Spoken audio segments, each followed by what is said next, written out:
पिलामाने संस्कृत कालांश समस्त को स्वागत। आज संस्कृत कालांश कविताटी अच्छी अवनीतलं पुनरावतीर्णा स्यात्। ये कविताटी को प्रथमे मु आवृत्ति करी तुम मैंने मन रखापी चेष्टा कर पढ़ापी चेष्टा कर। अवनीतलं पुनरावतीर्णा स्यात्। अवनीतलं पुनरावतीर्णा स्यात् संस्कृत गंगाधारा। धीर भगीरथ वंशोऽस्माकं वयं तु कृत निर्धाराः। वयं तु कृत निर्धाराः। निपततु पंडितहर शिरसि प्रवहतु नित्यमिदं वचसि। प्रविशन्तु व्याकरणमुखं पुनरपि बहतात् जना मनसि। पुत्रसहस्रसमुद्धतं स्यात् यान्तु च जन्मविकारा। धीर भगीरथ वंशोऽस्माकं वयं तु कृत निर्धारा। वयं तु कृत निर्धारा। ग्रामं ग्रामं गच्छामः संस्कृतशिक्षां यच्छामः। सर्वेषामपि तृप्तिहितार्थं स्वक्लेशं न हि गणयेम। स्वक्लेशं न हि गणयेम। कृते प्रयन्ते किं न लभेत् एवं सन्ति विचारा। धीर भगीरथ वंशोऽस्माकं वयं तु कृत निर्धारा। वयं तु कृत निर्धारा।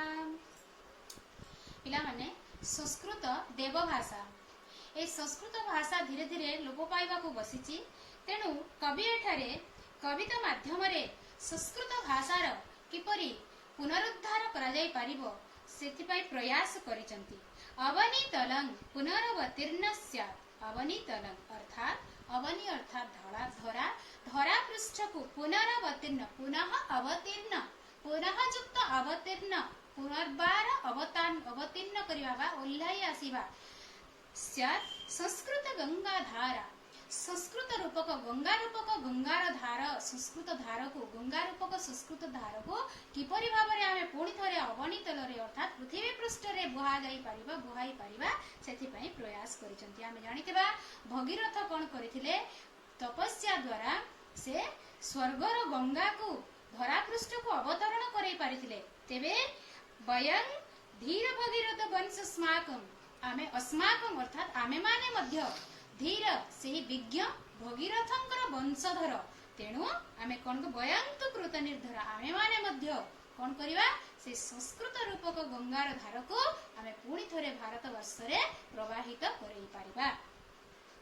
निपततु पंडित हर शिरसि। निपततु पंडित हर शिरसि। हर अर्थात शिव, शिर अर्थात मस्तक। निपततु अर्थात पड़िबो। हर शिरसि हर शिवंकर मस्तक रे पंडित मानकर मस्तक रे निपतित हेला भलिया ए संस्कृत भाषा। प्रवहतु नित्यमिदं वचसि।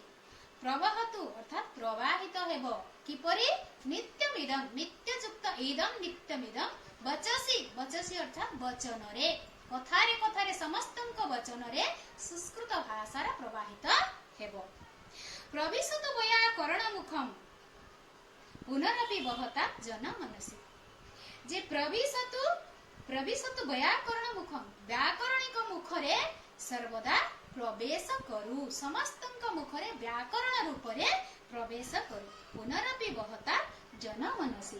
पुनरपि पुनः युक्त अपि पुनरपि बहतात् प्रवाहित होई जन मनसि जनमानंकर अर्थात जन मनसि अर्थात लोकमानंकर मनरे प्रवाहित सहजरे। पुत्र सहस्रं समुद्धतं स्यात् यान्तु च जन्म विकारा। पुत्र सहस्रं 100 भाई को शाप मुक्त कराई पारिथिले भगीरथ तपस्या बल रे। आउ पवित्र गंगा को प्रवाहित करेकी शापग्रस्त 100 भाई शाप मुक्त कराई पारिथिले। ठीक सही परि आमे भी तांकर वंशधर आमे कोन करिबा ए संस्कृत भाषा को पुनर्बार धरा पृष्ठरे अवतरण कराइबा बा प्रवाहित कराइबा। ग्रामं ग्रामं गच्छाम संस्कृत शिक्षां यच्छाम।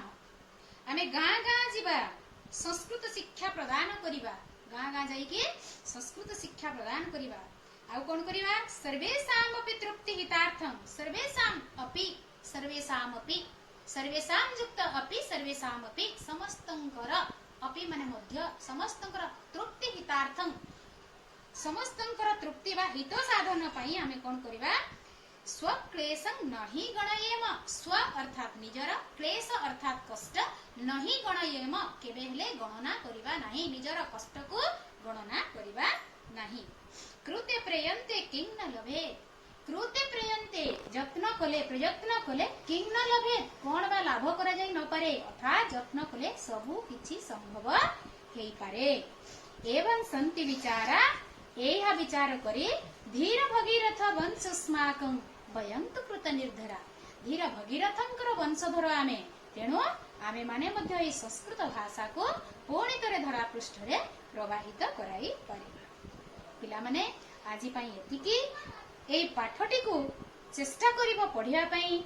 ए गीतटी को बा कविताटी को मुखस्थ करिबो, एथिरु शून्य स्थान पूरण कर, अर्थ लिख, संधि विच्छेद लिख इत्यादि प्रश्नर समाधान करिया को चेष्टा करिबो। धन्यवाद।